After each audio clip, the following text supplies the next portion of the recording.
اللہ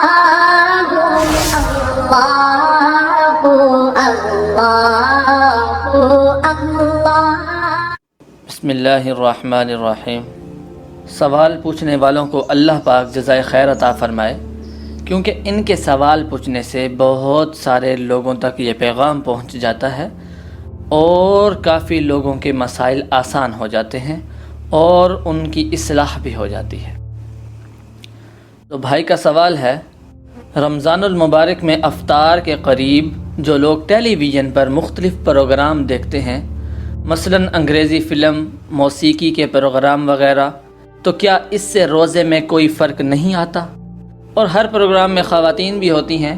اس ضمن میں ایک بات یہ ہے کہ جو مولانا صاحب افطار کے قریب تقریر فرماتے ہیں اور ٹیلی ویژن پر اور مسلمان بہو بیٹیاں جب انہیں دیکھتی ہیں تو کیا روزہ برقرار رہے گا اور یہ کسی طرح قابل گرفت نہیں ہوگا؟ پہلی بات تو یہ ہے کہ فلم دیکھنا اور گانے سننا دونوں حرام ہیں۔ روزہ رکھ کر حرام کام کرنے سے روزہ کا ثواب باطل ہو جاتا ہے۔ آپ صلی اللہ علیہ وسلم کی حدیث کا مفہوم ہے، ایک شخص نے سارا دن روزہ رکھا لیکن شام کو بھوک اور پیاس کے علاوہ کچھ حاصل نہ کیا، یعنی روزہ تو رکھا لیکن روزہ کی حفاظت نہ کی، سارا دن گناہ کے کام کرتا رہا۔ حرام کاموں سے بچنا چاہیے ورنہ روزے کا ثواب نہیں ملے گا۔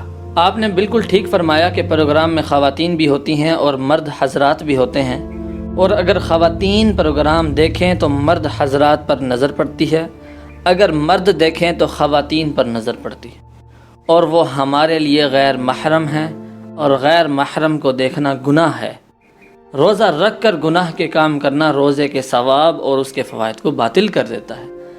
جن مسلمانوں کے دل میں خدا کا خوف ہے وہ خود ہی اس سے بچیں۔ بہرحال جب مولانا صاحب یا علامہ صاحب یا مفتی صاحب یا قاری صاحب پروگرام کے اندر جب دعا منگواتے ہیں یا وہ بیان کرتے ہیں تو کوشش کریں ان کی طرف دیکھیں نہ بلکہ ان کی آواز سن لیں۔ آواز اس نیت سے سنیں کہ اپنی اصلاح کرنی ہے، ان کو دیکھنے سے پرہیز کریں۔ اللہ آپ کو جزائے خیر عطا فرمائے۔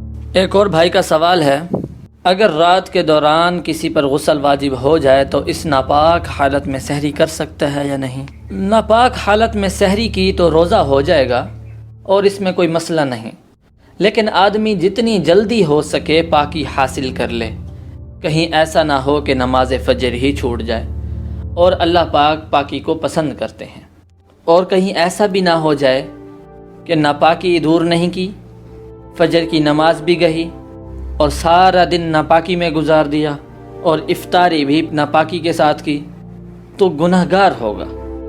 کوشش کرے نماز فجر سے پہلے ہی پاکی حاصل کر لے اور نماز فجر با جماعت ادا کرے، اسی طرح ساری نمازیں با جماعت ادا کرے، کیونکہ روزہ رکھ کر گناہ کا کام کرنا روزہ کے ثواب کو باطل کر دیتا ہے۔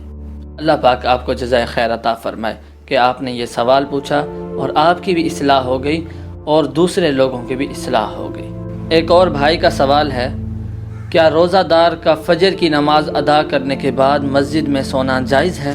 اعتکاف کے بغیر مسجد میں سونا مکروہ ہے۔ جو حضرات مسجد میں جائیں وہ اعتکاف کی نیت کر لیا کریں، اس کے بعد ان کے سونے کی گنجائش ہے۔ اللہ پاک آپ کو بھی جزائے خیر عطا فرمائے۔ اللہ اللہ اللہ اللہ